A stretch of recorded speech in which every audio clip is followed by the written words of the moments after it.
Good evening, everybody. Well, I'm just a simple man, and my name is Noah Foster, and welcome once again to another edition of 205 Live Matters. And thank you for all who have continued on this great journey with me, discussing and appreciating everything about cruiserweight wrestling in WWE. With that being said, you are in for a special edition tonight because this will be a live recap retrospective led by my guest tonight. First off, he's a good brother, a leader of the AEW Nation. He brings more humor than most personalities I know under Team No DQ. It is, of course, good brother, fan of NJPW and AEW and more in independent wrestling, sport independent wrestling, folks.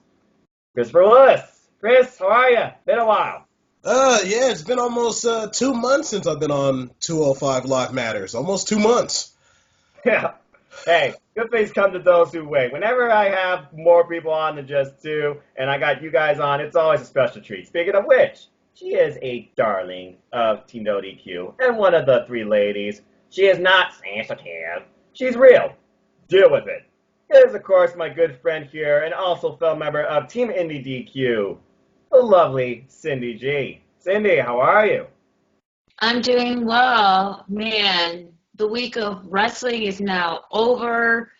Man, wrestling week in the Bay Area, like Raw, SmackDown, 205 Live in San Francisco, followed by an independent wrestling show that happened on Friday, which, man, cannot wait. Now it's over, week off until, of course, Hell in a Cell in Sacramento on October 6th. Enjoy that Cannot wait. cell in all of its glory. But with that Mm, being said, yeah, it's been a wild week for wrestling in general, and we are about to be turning up even higher with the upcoming week in October. And ladies and gentlemen, as far as y'all know, 205 Live will resume according to WWE's schedule, but 205 Live Matters may be under a different recording schedule. Stay tuned for further details. But with that being said, I'm usually the simple man, your host, and of course, your little guide in all of 205 Live for the week. However, these two right here, they saw it live. So all I'm going to do is basically say this. Cindy, good brother Chris, how was 205 Live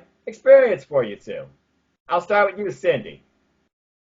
Well, after SmackDown Live went off the air, there was still a lot of crowd that was still in the attendance, despite the reports about the poor attendance going on.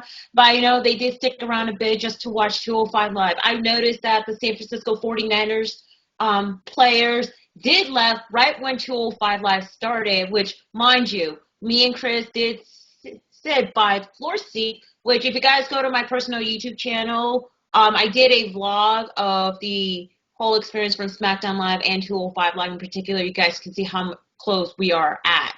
With that being said, it was like a pretty great experience seeing them. We all thought that it's going to be the final episode of 205 Live until we got the reports from NoDQ.com on our way to the Chase Arena Center that they're moving the Friday night. So with that being said, it was kind of like a 50-50 situation with like the crowd noises and whatnot. And I only see just one person with a sign that has Orly Lorcan's name on it. With that being said, it was a pretty great experience overall. All right, very nice. Good brother, how was 205 Live for you? Oh man, what Sydney said,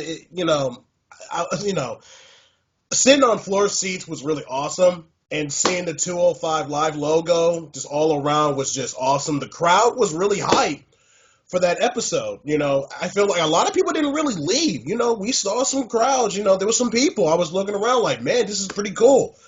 I feel like California really loves 205 Live, just Yeah, like when Sydney was there in Sacramento a couple months ago. Like the crowd was I can. just red hot, hands down. And if this is my honest opinion, because I know she was there for the San Francisco, and I know San Francisco and for Sacramento, I gotta say Sacramento was a better crowd and the better matches, in my honest opinion. I'm not gonna Okay, take that fair enough. away. But honestly, it was a great experience. I was wearing the T-shirt very proudly. Noah, I had to represent. I saw your tweet. I couldn't reply back because I'm not on Twitter at the moment. So And nothing but love and support, man. Social media, you take it as you treat it, and you just roll with it. You don't let it control you, you don't let it affect you. Yeah, and can I just say real quick, because I know people are going to comment down the section above, like, you pay extra money just to watch SmackDown Live in 205. Like, no. Chris won the ticket from a radio show as a contest. Two Nice. tickets he won, and he invited me to come along. So I'm like forever grateful. Thank you, good brother Chris, for inviting me to see SmackDown Live. And floor seats, like, man, You it's know, crazy. it's really funny because originally we were supposed to be sitting on 100 level, like 117. Mm-hmm. The guy was like, "Okay, you guys go to the left because we had to take. There was like a situation going on." Mm-hmm. So the guy was like, "Oh, they're still fixing some construction on that side, and it was tarred, like it was like all in black." Mm-hmm. So, well, we're going to give you guys an upgrade. And Sydney I was shocked. Sydney was like marking out a little bit before it happened with Becky Lynch. She was like, well, Luke, can I tell the story of, I want to let Sydney say it. I want to let Sydney say it. Well, this is the second time I'm actually sitting floor seats because that was actually when I went to my first SmackDown Live back in 2016 in the not Staples Center, SAP State Center in San Jose. But I was sitting floor seat, but on the sixth floor, not sixth floor, sixth row. Hi, Matthew of Botchamania. How are you? But I digress. Yeah, So, she was gonna go do her little stick, like, I was there, I'm like, girl, calm down. The black guy right next to the Asian guy was laughing like, oh wow. So it was pretty good. It was like, it was awesome. Sitting on floor seats was just unbelievable for me. I'm like, wow, we can just see the ring, the whole 9 yards and whatnot. And plus, we got to see Buddy Murphy on the dark match, who didn't really deserve to be there. Damn it. yeah, Anyway. facing Apollo Crews, which Apollo Crews did beat Buddy Murphy. Wow.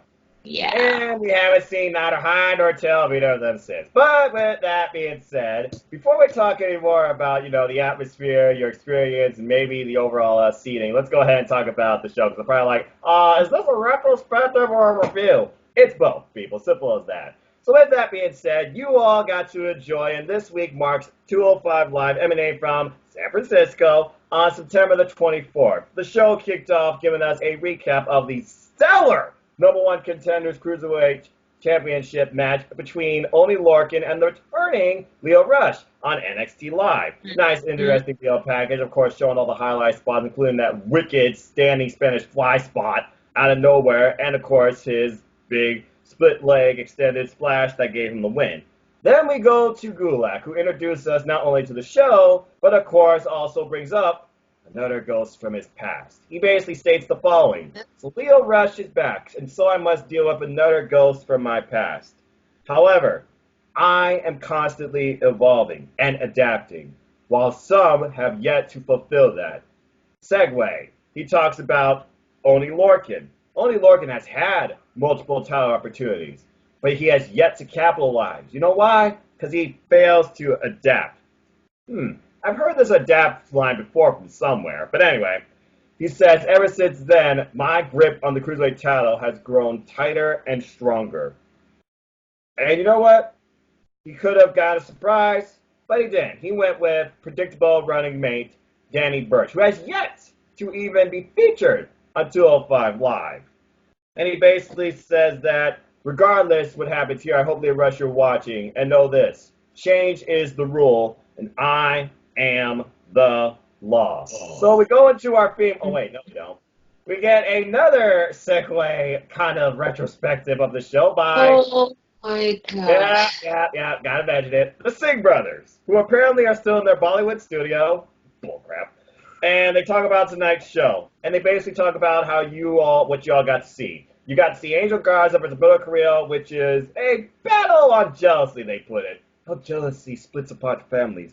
Bobby, we would never let that happen to us. And then they talk about how they are so close to coming back after all their time in the Bollywood movie studio, once again proving why they are the greatest tag team in 205 Live. So they will be watching tonight's main event very thoroughly and see if either team is worthy of being nominated for the Bollywood Award, cheap dime store bowling trophy. And basically they said, regardless when we come back, it will be lights, camera, Bollywood action, and we finally get into the show.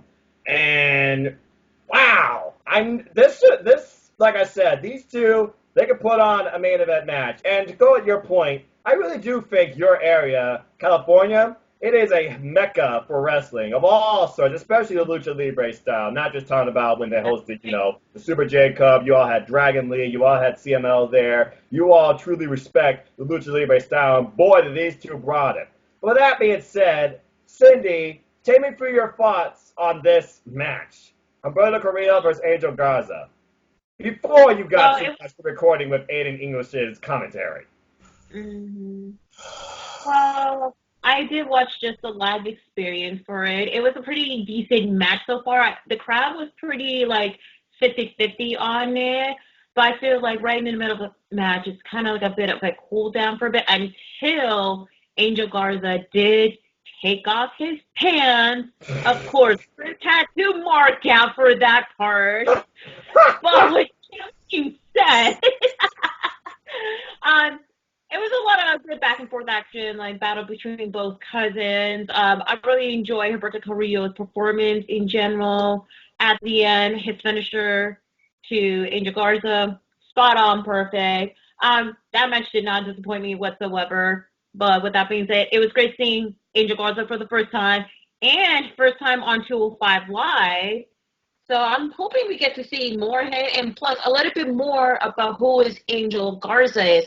I wish they would give him a little bit more of a video package for 205 Live, but I know that some of the cruiserweights are going to be going to NXT, already in NXT because that's where NXT is going to be producing 205 Live. So if they can do kind of like a vigilante just to get to know more of the talents from NXT to 205 Live, kind of like in split shift, that would make it more understandable who are these person is. I know that some people who follow Angel Garza in the indies, known as Garza Jr., and, part of the dynasty, that will make sure, just to tune in who he is. So with that being said, match was perfect from the live perspective. All right, fair enough. And disclaimer, folks, again, you see video issues, we're working on it, deal with it. We're always rendered 360p on Airbrush channel. You want this in full HD, go to my Civil YouTube channel. Simple as that. With that being said, before I talk about my thoughts on this match, good brother Chris, give me your thoughts on this match. Which person impressed you more in it, and there's any takeaway you take from this? Seeing it live and watching it on the WWE Network, the crowd was pretty red hot for the first 3-4 minutes. Then it started to cool down. Then everything started to really pick up. They're telling the story. That you don't have to see no flippity doos and whatnot. Let them see what they can really do with their mat game, their technical wrestling skills and whatnot. When, yes, I did marked out when, Angel Garza ripped the pants. You got it, because every time from New Japan, Taishi always do the pants. I gotta do it all the time. The pants, the pants. I do it. So I get that 100%. Continue. Yes, but listening to it on the network, listening to the commentary, I'm gonna get this off my chest right now. Uh-oh. Aiden English was really creeping me out. I'm trying to eat. I'm really trying to eat. He's like, I want to buy him some chocolate. I want to buy him some sodas. I want to take him to bowling. And I'm just like, is Aiden English okay? And I had to pause it 3 times. I'm trying to eat and trying to enjoy this match at the same time, but I can't. I'm like, yo, can you kind of put the no homo a little bit, man? But anyway, the match was really, really good when Humberto Carrillo finally won the match. And, English is just like, yes, he did it! We're going to celebrate his birthday! Vic Joseph, and man, it's not his birthday! It will be one day. At the exact same time. I'm just like, Aiden English was just on a roll. If Humberto, I'm gonna write a petition. Can we please get rid of Aiden English away from Humberto Carrillo's matches? Please. That was too much. Too much. You trying to give him a restraining order or something? I'm like, yo, I want to buy him 2K20 so I can play with him. I'm like, okay, that was enough for me. That was enough for me. All right. Well, with that being said, yes, I thought this was a great match watching on the network about the cousins, and apparently this was brought down from Humberto Carrillo using what everybody does pretty much, whether you're family or friend. Social media told him happy birthday. And basically Garza felt insulted. And thus we got this match. And ironically, Angel Garza is exactly 205 pounds, so this match was allowed. And boy, it was a great back and forth bout. Initially, both men jockeying for position, challenging each other's mat game. We had a couple of moonsaults and quick pinning combinations, a couple of arm drag counters. And yeah, after this point, he's like, hey, grab my hand. We're cousins. Carrillo's like knocking the hand back because, heads up, Angel Garza was on 2 Live before. He was part of that 5-on-5 Captain's Choice match. Just saying. This is his first one-on-one encounter, but I get what you mean. Yes. And basically, Carrillo, he knocks hand away. He gets some control. And then Garza's like, stop! And apparently, there go the pants. I think Yep, but Chris marked out. And Aiden English said somewhere Nigel probably fainted. And by the way, during this whole beginning bit, Aiden English giving out the ultimate birthday wish list makes you want him as your friend, basically. And Dio Matt and Vic Joseph are like, okay, Aiden's a no, man, I'm going back to you. I don't know how Vic and Dio got through that, but It's not anyway. his birthday. Angel Garza relying on his specialty, drop kicks. There was drop kick into a moonsault. Roberto Carrillo gets hung up. He gets drop kick into the left leg, thus trying to take out the speed of Roberto Carrillo, because once Roberto Carrillo gets going, it's hard to stop him, because that is where Roberto Carrillo best is at, you know. He relies on high-flying aerial offenses, roll-through maneuvers. And for the most part, this was the low bill of the match, where it was just a simple rest hold. Until Roberto Carrillo, he finally gained some momentum when the crowd got behind him. We get a handstand, springboard, and true drop kick, nice pinfall, nothing special. But on this build, the special is the rope through drop kick. And then the one time he goes for the handstand, springboard, back elbow strike, he gets drop kick in the back. He ate like, what, 4 or 5 different drop kicks in this match? Good grief almighty. I hope his spine's okay. But anyway, Roberto Carrillo, he gained some momentum with the springboard, suspended arm drag. I don't even know what you call that. Still surprises me. Wicked missile drop kick. We get a kick out. He goes over the top rope into a flying, twisting dive. I don't know what Marino would even call that. And then Vic Joseph brings up, this is what Tool for Life's all about. It's all about the spirit of competition. Eventually, Roberto Carrillo, though, he gets hung up and gets a drop kick to the midsection from Angel Garza. Oh, by the way, disclaimer. Those pants apparently are weighted pants. It has Angel Garza basically taking his time until he takes them off, and then he goes at 100%, according to what Dio Man says. I guess Dio Man literally researches everything about the wrestlers, including their wardrobe and how it affects them. I thought that was kind of interesting.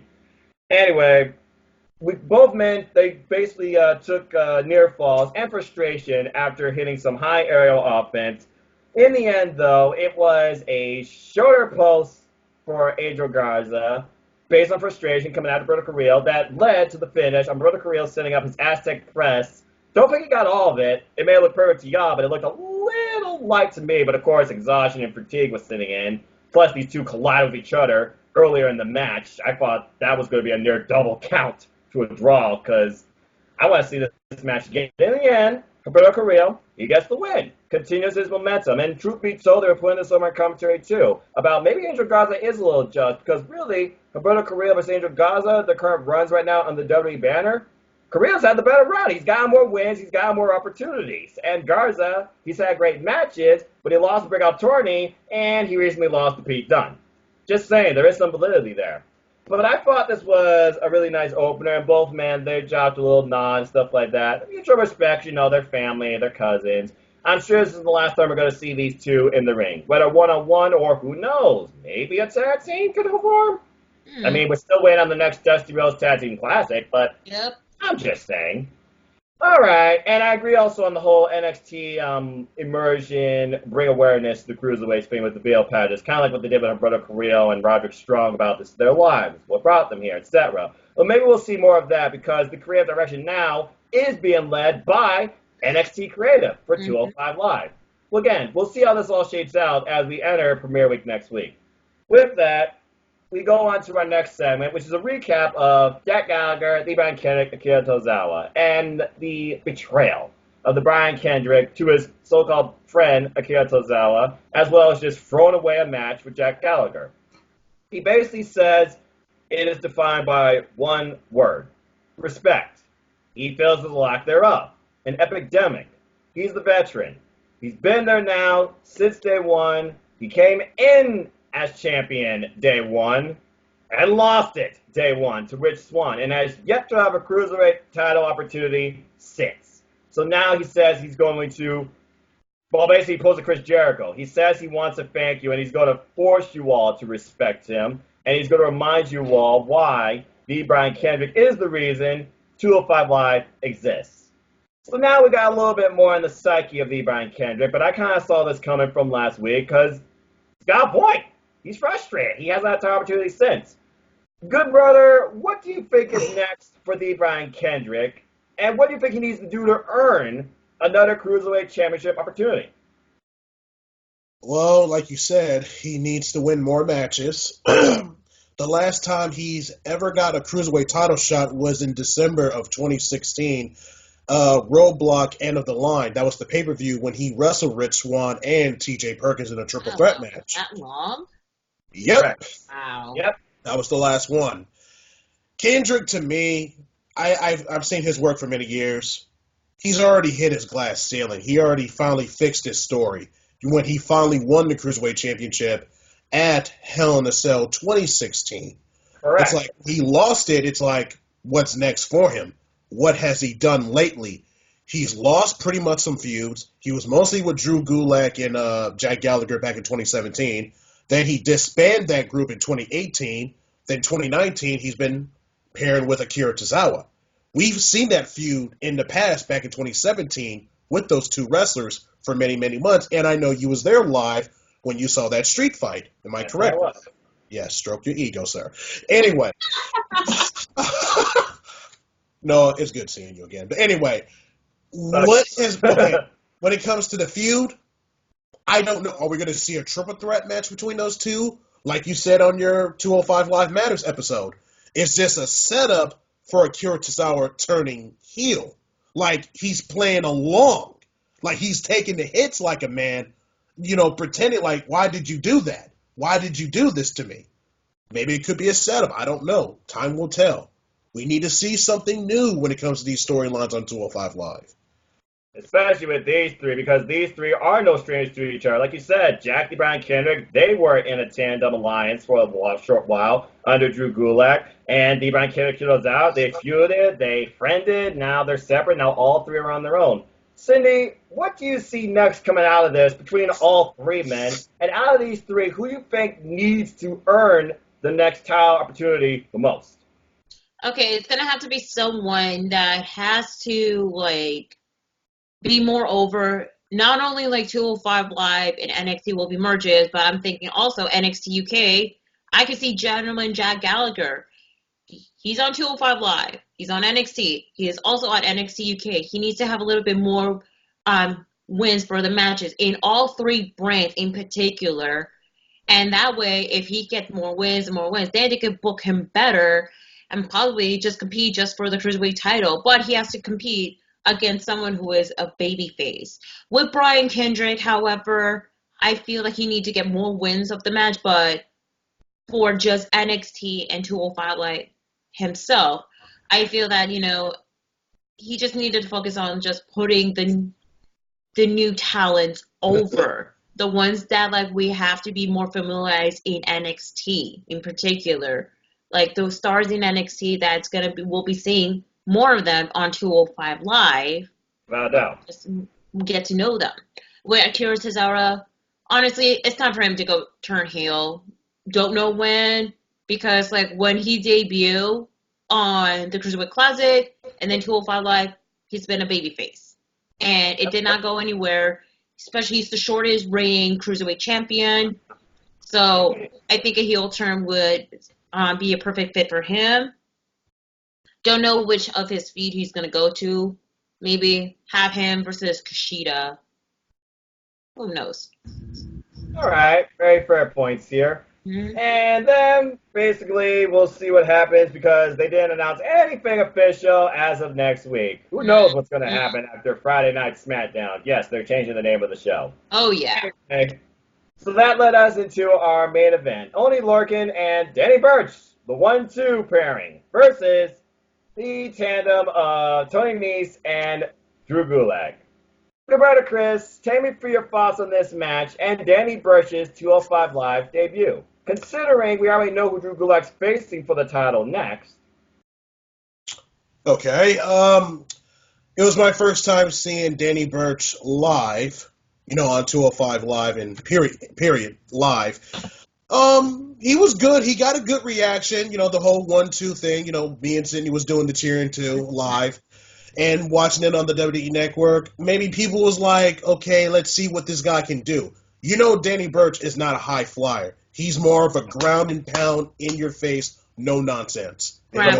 Yes. So, and his British style. I have no problem with his style whatsoever. He's great in the ring. I was surprised he's 205. I was surprised he was on this card. So, hey, but you gotta help his best friend Orty Lorcan. And Orty Lorcan has been very impressive for the last few months since being on 205 Live. The tag team match was really good. I really enjoyed it. I was not bored. But on the WWE Network, I want to bring this up. When Tony Nese was going for that second rope moonsault, yes, you can actually see a little bit of purple on the screen. Mm-hmm. Yes. Freeze frame. Yes, I was like, I think that was me. But I was looking for Sydney too, but I was like, I can't. So it was like, the dark in that area. So, because we was on the left side. We was on the entrance side, but on the left side. Right. I was looking for y'all too during the whole show. Like, I wonder if I can see either one of them. I can't see him. I kept pausing and looking around. And there was another tag, and it was on that camera as well, but you could barely see us. But anyway, the tag team match was pretty good. I just look at Tony Nese, and I'm just like, man, you're just a sidekick. Like, he was with, Drew Gulak early on as a sidekick. Then he was with that one guy he was also a sidekick. Then he was with Buddy Murphy. Yes. Right. He was a sidekick. Now he's back with Gulak. You're just sidekick. That's right. And my sidekick deliver my package. Hey, there you go. Hey. How convenient. Segue. Yep. Continue. Yeah. But Tony Nese to me is just a sidekick. Drew Gulak is really at his best right now. He's the Cruiserweight champion. He's doing his thing. I can't wait for the match he's wrestling with Lio Rush. I don't know when that's going to happen. Maybe on 205 Live on Friday night, or it could be on NXT. I don't know. It doesn't matter. But Drew Gulak is going to keep that championship for quite a while. I think he should keep that championship all the way by the end of the year. All right. But that tag team match, Orty Lorcan and Danny Burch getting the victory, I thought it was a good call. It was a good call. Danny Burch got the pin on the sidekick, Tony Nese. Yeah, that's his new nickname for me now, because Tony Nese is just a sidekick. And thank God he's back as a heel. Thank God. Because him as a babyface, he was just vanilla. Just vanilla. Right down the middle. Yeah. When he became a heel again, it was like, okay, thank God, but you're a sidekick again. Sigh. Well, maybe he's still just trying to find his way back. Like you say, he's trying to be more than the premier athlete, and maybe for Drew Gulak's mentoring again, since he's the champ now, and he has constantly evolved, maybe Tony Nese can make something out of this. The last time I checked, I didn't hear his theme music on Tuesday Night Live. I heard Drew Gulak's theme song. So that pretty much makes him, what's the word I'm looking for? The premier sidekick, Tony Nese. Yeah. I can see that being a t-shirt, unfortunately. Cindy, any takeaways from this match in the Governor's 205 Live debut? Well, it was a pretty decent match. Like, it's just your typical tag team match in particular. I was hoping to see Tony Nese's entrance like I'm hoping for live, but nope, we get Drew Gulak's theme, and I was a bit disappointed, but, it is what it is. That's what Chris said. Sorry. I know you were marking out when he did his Apex of Abs count, of course, Chris. Anyway. Jeez. Anyway. But with that being said, it was a pretty decent match. Some pretty good, a little bit of a high-flying action from mostly Orty Lorcan and Tony Nese in particular. But I feel like the only person that shines a little bit more was Danny Burch, because it was his debut on 205 Live. But I've noticed with the crowd, some of the audience are starting to leave during the match, and I can understand. It's like, It's a Tuesday night. They just wanted to beat traffic because traffic in San Francisco is brutal as hell if you live in a big city. Like, as you all know, if you live in a metropolitan area or in like anywhere in the bigger city area, you know traffic sucks. And so that's why everybody started leaving, just to make sure to beat the traffic and also transportation and whatnot to get too crowded. But with that being said, I enjoyed most of the matches. Danny Burch or Logan worked really great. But with Tony Nese, I know he's trying to do it on his own, but then Drew Gulak, he's the one that did most of the work so far. And of course, at the end, Tony Nese is the one that's getting pinned, of course, by Orly Lorcan. Sucks, because now it's psychic. I mean, Tony Nese won the Cruiserweight title as a babyface at WrestleMania 35. Correct. And he lost the title to Drew Gulak, and look what happened. Back as a heel, but being a sidekick. What just happened? Like, I thought I expected a little bit more from him. Now they're just going back to where he's at now. Oh, well. But I hope something more comes from this. yeah. But at the end of the day, win, losses, no matter what, it was a pretty decent match. And I'm glad Danny Burch and Orly Lorcan won in the main event together. And that makes me happy. Yeah, and I keep saying that this brand needs tag team titles. They need to go after some NXT tag titles. And yeah, I thought this was a good match. Mm-hmm. Started off hot. We get some double chop, double leg sweep tag team offensive maneuvers by the 1-2 connection, I like to call them. Just 1-2. They don't have a team name. It's just Burch and Lorcan. Mm-hmm. I find that funny. I find it also funny how it's just only Lorcan's tantrum. But then again, it was Dave Burch's debut. So, it makes sense. Anyway, the match really didn't change in favor of the heels until a distraction, of course. After Gulak, of course, got his hand stomped. Nese caused a distraction. Gulak, wicked body shot to Lorcan. We get some tandem tags for a while, and Nese controls the action. While Gulak is basically coaching him, yelling at him for the most part. At one point, only gets attacked. He gets distracted. Dumb baby face. And Nese, he capitalizes by raking his eyes and basically draping him over the top rope. To the point, Gulak's like, look, and cues him to do the middle rope moonsault, as you called it. And, hey, well, quick on it. Wasn't enough. Only though eventually he comes into play and he tries to counter. He eats a spin-around kick, one of Tony Nese's signatures, to the face. Ouch. Gulak, though, he comes back in play. We get a submission hold. He's biting Only Lorcan. Talk about adaptation. Okay. Weird. Anyway, eventually, Burch, he gets the hot tag, and the match just picks up from here. They go for their Tower of London tandem tag team finisher move, only for that to be broken up by Tony Nese. Then Oni and Gulak, they're in the ring as Burch and Nese are brawling outside. We get, of course, the fury of Oni Lorcan as he does his running blockbuster into a half crab, though, after the running blockbuster did not give his team the win. And then eventually we get, this was a cool spot, we basically get Burch and Oni holding submissions on both Nese and Gulak, only for Gulak to turn around and literally thrust Oni into his partner, breaking up all submissions. All 4 men are down. Gulak, though, he eventually gains some offense here. We get some tag team offensive maneuvers, and then Nese pulls a frostbite flop. I have no idea why it's called that. To Oni Lorcan, which basically just leaves Burch and Gulak. At this point, I forgot who was even legal. It was crazy. We get a power slam, 450 splash combination. You think this was it. Only somehow he pulls him away from the cover, saves the match. And uppercuts Gulak after he goes for his running forearm strike off the apron. Then we go for a pump handle finish attempt into a wicked headbutt. Drops Nese where he stands. That wasn't to his face. That was to his chest. He capsized his chest. And it looked like Danny Burch was going Super Saiyan for a moment, it seemed. Or maybe he was just trying to regain his stamina. I don't know. At this point, we were getting 1-2 chants. I heard much more visibly. And he's like, Oni, get in here. Eventually, we get our finisher with the electric chair, twisting, corkscrew, uppercut move into the near fall. I thought that was it. It was not. Nese with a rope on ties. We almost had history repeat. Somehow, Oni, he got out of it. And then clotheslines friggin' Nese in the next week. Turns him inside out.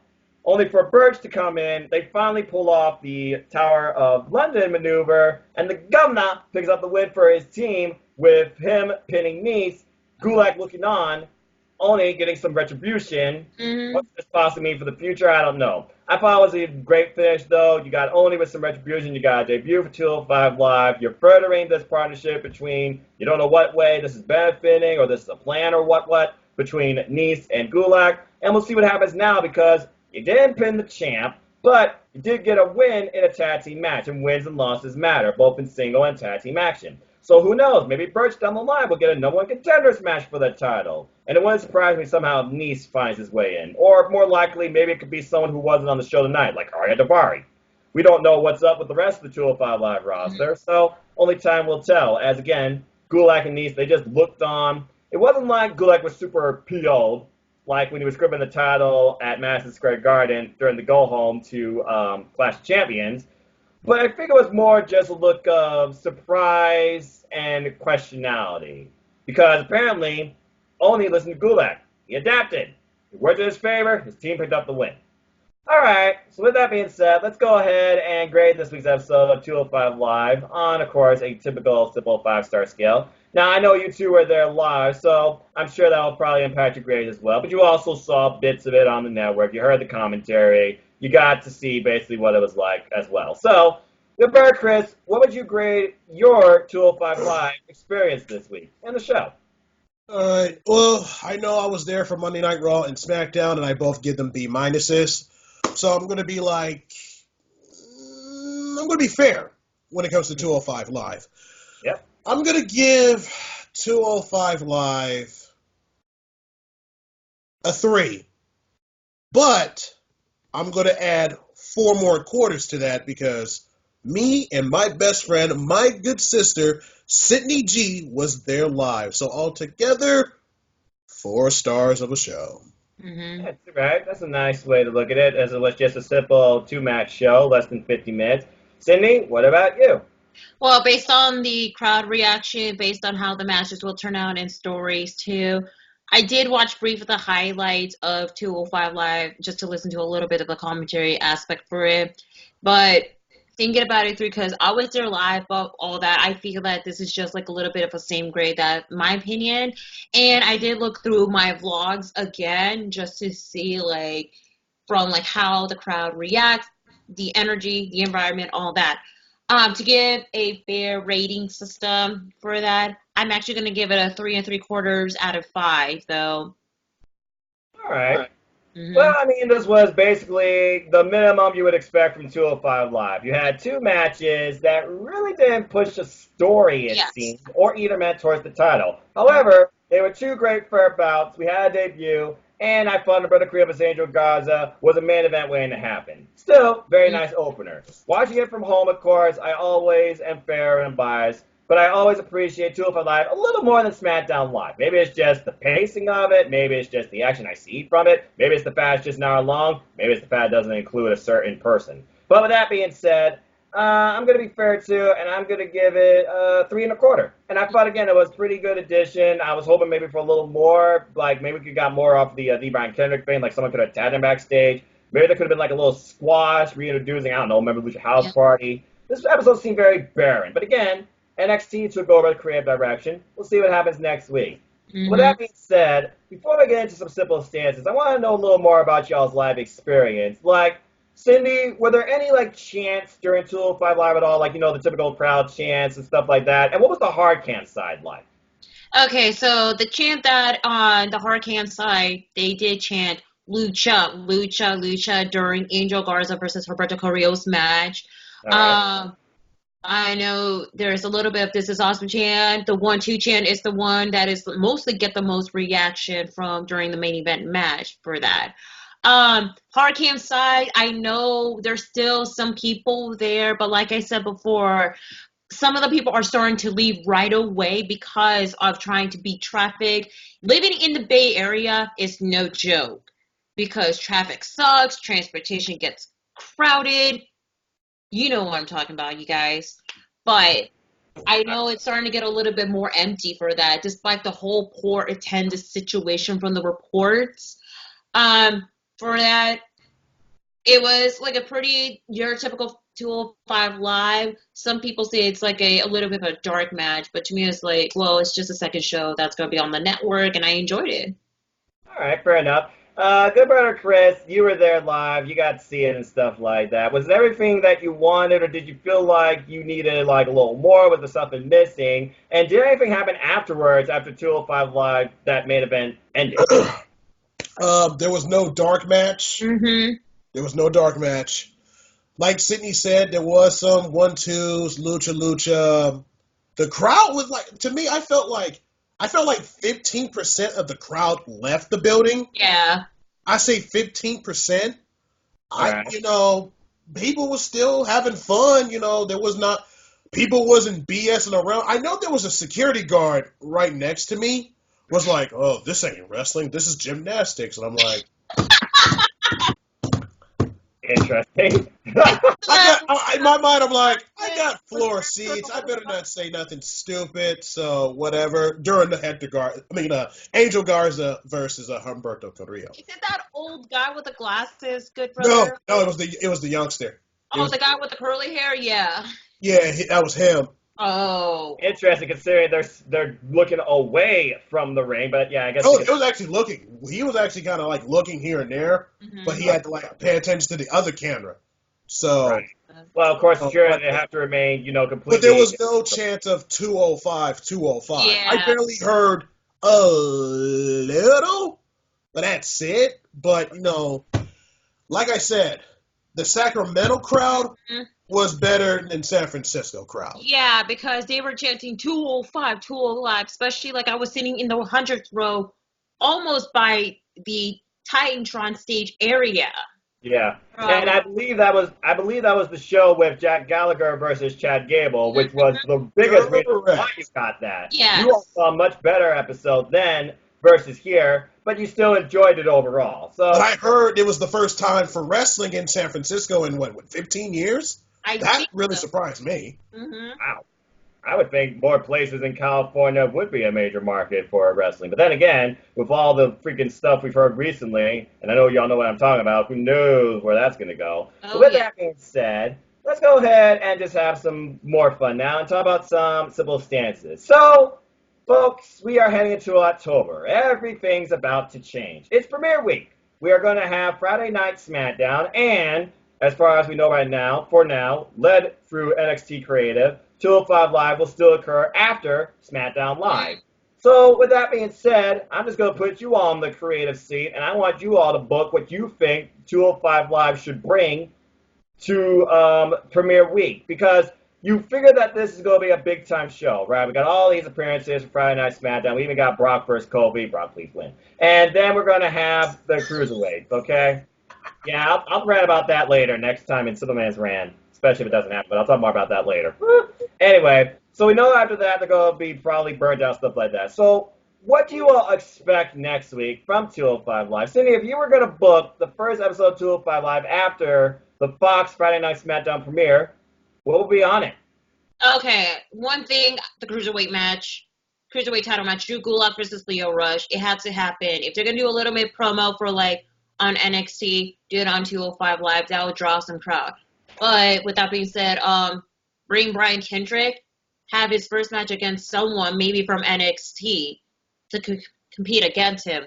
Maybe Kushida versus Brian Kendrick? I don't know. Okay. But I'm happy that they're now going to be on Friday night, but for the time being, until like we heard like any more reports about the more feature about 205 Live, if it's going to cancel or not, and all of that, because like since now that we are getting so much wrestling within like the week, this is the 90s all over again, y'all. How is it gonna like, digest in our scheduling, and how are we gonna be like tuned in? Especially like the only thing it matters is the ratings too. But for that, if they book two matches, it may probably going to draw a little bit more crowd, especially now that SmackDown's going to be on Fox. So maybe they're going to get more new subscribers in for the WWE Network just to watch the pay-per-views and other content. But I don't know what's going to happen, but time would tell. All right, so you make two matches, maybe the Iran Karen Casita and the Cruiserweight title match. Okay, Hmm. simple setup. Roberta, Yes. Chris, any objectives or suggestions to that? I know you're not going to rip up her script. You're not petty. But I wonder what's going through your mind. Do you think two's enough? Do you want additional match? Would you change anything? Okay, when I found out 205 Live is still running, but it's going to be on Fridays, Yes. I was very. I love 205, and you know I do. You see it Hmm. here. Yep. Yes. I was very disappointed. Why? It's on a Friday night for SmackDown, and everybody wants to go home. Yep. Yeah. Now, because, next Friday is going to be in Los Angeles. Aaron Rip and Jeff Meacham is going to be there. Shout out to them. Okay, shout out to Jeff Mutual. Anyway, I was about to really say before Sydney really cut me off, I wanted to say, lucky for SoCal. You really need to promote 205 Live when it comes to Monday Night Raw, NXT, and, a little bit for SmackDown. Give Hmm. Brian, I like Sydney's idea. Have Kendrick wrestle, but not like Jack Gallagher or Tozawa. Give him Shane Strickland out of the blue from NXT. AKA Isaiah Swerve. She Isaiah don't, Scott she, Swerve, yeah. yes. Oh wow, yes. Sorry if I messed up that. He Got won. her. Yes, but and you need to have that cruiserweight championship with Drew Gulak versus Leo Rush. Hmm. Again, Los Angeles, lucky. Yep. Eric, Jeff, Lucky. But we love Ha! you. That's if they stick around. Remember, he still has to do a live recap. But Oh, anyway, yeah. Yes, really promote 205 Live because when it's Fridays, people want to go home. Honestly, I wish 205 was just really for NXT because I don't want to see 205 Live in these big arenas. Like they see empty seats and whatnot. Like it gets old, it gets tiresome. It gets old. Just put them in Full Sail. Honestly, just put them in Full Sail. They get NXT is 2 hours now. Yeah. People would gravitate to that for the cruiserweight division. When I heard it was a cruiserweight match for a number one contendership, I'm like, yes, you're doing something right. But when I heard the news, 205 Live is still standing, but it's still going to be around SmackDown. Yes. That was the only part I was very disappointed about. I'm like, but let's see where this goes.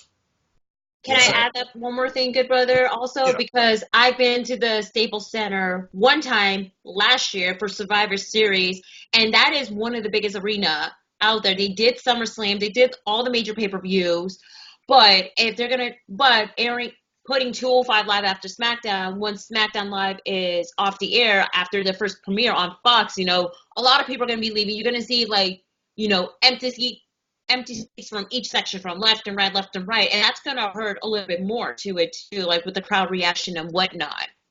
So putting into Full Sail would be the best idea, just to do that. I know I was against it at first, but thinking about it, thinking like the attendance, that's going to elevate more for the ratings. okay. So Or y'all or basically, you can do this. Or you can do this. all right. Have 205 like they did it a couple times here and there during I think was it the Mitch Match Challenge a little Yes, bit. yes. Have 205 Live first, then do SmackDown. It'll be a lot more better. You can get the crowd like, okay, cool, we got a match here. Get the cruiserweights like the pump of the audience, like, okay, we got something good, then they can see a weak ass SmackDown show. I'm just saying. Yeah, and just like with WWE main event first, then Monday Night Raw, and then they have their dark match. Yes, and give those wrestlers time. Start the show at let me see, West Coast time, 4 o'clock immediately. Get it done, get it out the way, have it first, then enjoy SmackDown. Then you can go home. Mm-hmm. Do it like that. Yeah, I It see it your would point really there. it would really work. Trust me, I believe it would work. I think it would too because I feel like again you gotta consider you're on Friday night. What do people want to do Friday night? They want to go home. They don't want to spend the time in the arena until 11 o'clock at night. It's different on Sunday because that's dedicated to big time shows and people expect that type of time. Oh, they're gonna go to 11. Okay. Yeah, I agree. I believe that they should do it before SmackDown Live. If I was going to book this episode, you definitely should have the Cruiserweight title match. You should have the Brian Kendrick furthering that idea. about you're going to show me respect, but maybe instead of doing a squash, you're bringing a surprise like a CS Scott Swerve. I don't know how much history those two have, but I think they would put on a great match as well. And maybe sticking to the two-match format would work better because if you notice lately, 205 Live, they talk about NXT, NXT UK, and of course Triple H wants to put everything under the NXT banner. So if you give that sort of promotion time and you still give us two cruiserweight matches, but you still acknowledge the main roster product because, you know, you're under that too, Raw, SmackDown, Live, all within that 45-minute span, I think that could completely work, and you would end the show at 10. Because I don't think they're going to do dark matches. I really think they're going to stop doing that because nobody believes anything's going to happen in a dark match. Mm-hmm. Why would you stay beyond 11 to 11:15, especially on a Friday night? I wouldn't. Yeah. So that's just my simple thoughts, but I like that we came up here with the team. All right, well, now let's go ahead and free Robin this. I don't believe in calling it wild card because wild card is stupid. Goodbye, Chris. What's on your mind tonight to talk about on Simple Stances? What do you want to discuss? Well, I want to give you this little heads up live. You know, I do got a little time left on the clock, but talk Simple Stances. Honestly, I pretty much just gave it to you about how I feel about 205 Live being on Fridays at the end. Mm-hmm. So that's pretty much it. You know, I got nothing. The production. So we basically killed two birds with one stone. That's right. I mean, we did express this about our, you know, what's the difference between our Friday experience in the intro before talking about 205 Live, and then like our thoughts about the announcement about coming from now it's going to be moving to Friday night. So I think it's like what to expect, what's going to be ready for the future of 205 Live. I know we're going to be bracing ourselves just in case if there's any changes that's going to happen for that as well, because I know we got still people have their mixed opinion and whatnot. And as I stated on my blog on my personal YouTube channel is that, you know, people are still going to talk about like 205 Live should have been canceled, 205 Live still go forward, but different like venues and whatnot. You know, it is going to be still like a discussion like as a, you know, for a cup of coffee or tea, you know, just have it more. And then that's what we got this, you know, 205 Live discussion too. Like, you know, talking about it and everything that's going to come to play during like this whole plethora of wrestling week. The wrestling boom. Yeah. This is the 90s all over again, y'all. Simple as that. And like I said, 205 Live Matters will continue as it does right now. Review, recap, assess, discuss, fantasy book.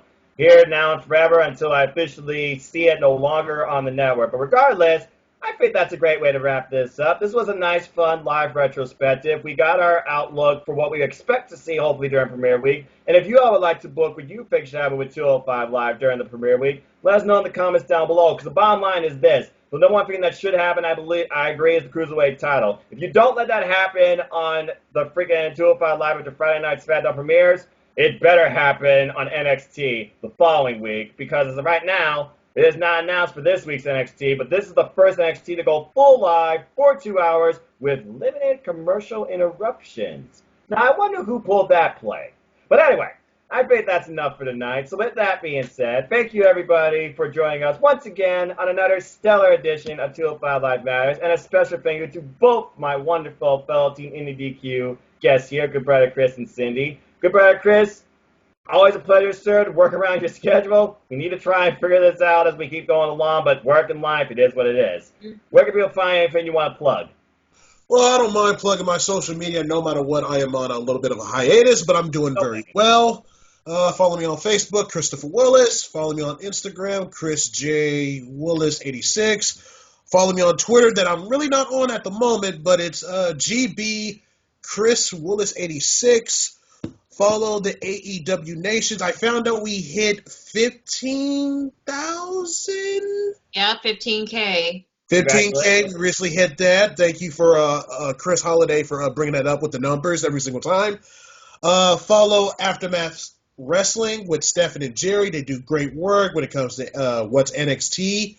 And NXT Tea Party that my best friend Evan G. Francis, shout out to him, good buddy, was on episode 62. My God, what a review for that one. My God, that was really awesome. I'm not trying to stroke my best friend's ego here. Follow Colin Andrews on his YouTube channel. Follow his chopping blog with his reviews. He is awesome. He's incredible. Great father, great dad, the whole nine. Eat burgers. I'm just saying. I heard he loves to cook those burgers. Anything else you need to plug? Oh, no, I don't have to do it because we got someone else can do the plugs herself. All right, well, Follow fair enough. NoDQ.com. Support 205 Live Matter. That's what I'm gonna go. Make sure it's short and sweet since you gotta go to work, Chris. Okay.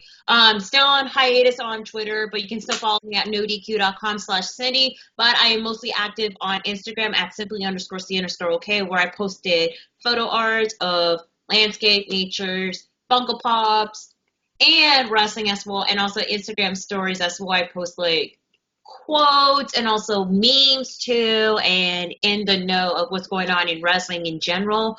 But I also posted on Instagram story highlights of like shows I've gone to as well, exclusively on Instagram. But if you want to see more, especially like my journey to any wrestling show that is like 30 minutes to 2 hours away or further, I have a YouTube channel for a while, and now it's back. It's simply_c_okay, where I posted like the adventures in wrestling vlogs of shows I've gone to, from independent wrestling to WWE shows. Especially the last video is the adventures of wrestling to the new Chase Center Arena for SmackDown Live and 205 Live, y'all. So, and yeah, make sure to check out nodq.com/merch, so you can find all the nodq.com merchandise, from t-shirts, coffee mugs, hats, beanies, like from No DQ logo to the Simple Man Noah Foster's t-shirt. I have a t-shirt and the LaserNoDQ.com t-shirt, but it's on Pro Wrestling Tee, so you guys can still check it out along with the other NoDQ.com personalities as well. So just gotta say it like that, just to support the love and everybody else. Oh, fair enough. And good brother Chris, like I said, take it easy, sir. Glad you're doing well. Don't worry about social media. And Cindy, the Fozzie thing. Lucky! Anyway. Chris was there too, but he's lucky meeting the GOAT, Chris Jericho. I'm not going to say anything. Anyway. All right, let me go ahead and wrap this up. Thank you both kindly. And ladies and gentlemen, if you want to know more about me, know this. I'm just a simple man and a lifelong fan of what? Wrestling! Wrestling! Simple as that. Yes, wrestling. So if you want to follow me and talk anything wrestling, the WWE5 brands and beyond, and also beyond wrestling too. I just realized beyond wrestling, every time I say that, it's like I'm talking about the promotion, but I'm not. I'm talking about more stuff than just that. Impact Wrestling, Ring of Honor, AEW, New Japan Pro Wrestling, and Independent Wrestling. Support independent wrestling, folks, because that's where the stars of tomorrow are today. Then look me up on Twitter, nodq.com/Noah takes you to my Twitter page, or follow my civil YouTube channel here at youtube.com/user/Noah210. You'll find all sorts of reviews, recaps, predictions, a couple streams, and other little simple content, all in nice little places for you here on this simple channel. Content every week. At the heart, hashtag 205 Live Matters. Upcoming stuff includes AEW versus NXT War Outlook 4/ Premier Week predictions, and I will be doing a Simply Reacting stream, simulcasting both shows this coming Wednesday. I figured, why not? Do a little experiment. I'm approaching my 1-year anniversary of my YouTube channel too, so stay tuned for more on that. I might do a Q&A or a special live thing on that. Speaking of wrestling predictions, stay tuned. I'll also be doing predictions coming up on King of Pro Wrestling for the Team NDQ Predictions League, one of our last events for the year. And also more stuff to come just in wrestling in general. And Cindy already plugged NoDQ.com. We already played Aftermatch Wrestling. Go follow Colin Andrew, the Chama Blog. Go follow my good friend The Holiday, who's currently at work. Shout out to you, good sir. He is currently at work. He has his own YouTube channel now. Some great content so far. So follow his channel. It's a weird URL I have to put in the description. And as always, let the close, because I keep it simple. Support your wrestling outlets for big and small, and let's keep growing this incredible, diverse, unique, elite wrestling community together. Simple as that. But with that, thank you for all who tune in. Like, share, subscribe, comment, tell a friend, hit that bell to know when the next video goes live, either on NoDQ.com's YouTube channel or my Silver YouTube channel here. So, for my good friends here, good brother, Christopher Willis, the darling of NoDQ, the simply Cindy G, and for your simple man, Noah Foster. Until our next video, whether here or on NoDQ.com, take care, enjoy wrestling. Tomorrow's never guaranteed. Treasure your families. Don't let social media drive you to the point of you're going to delete your account. Take it easy, and until the next video, have a good night. Cheers, y'all. Good night, everybody. And 205 Live Matters. Always simple as that. Bye, everybody.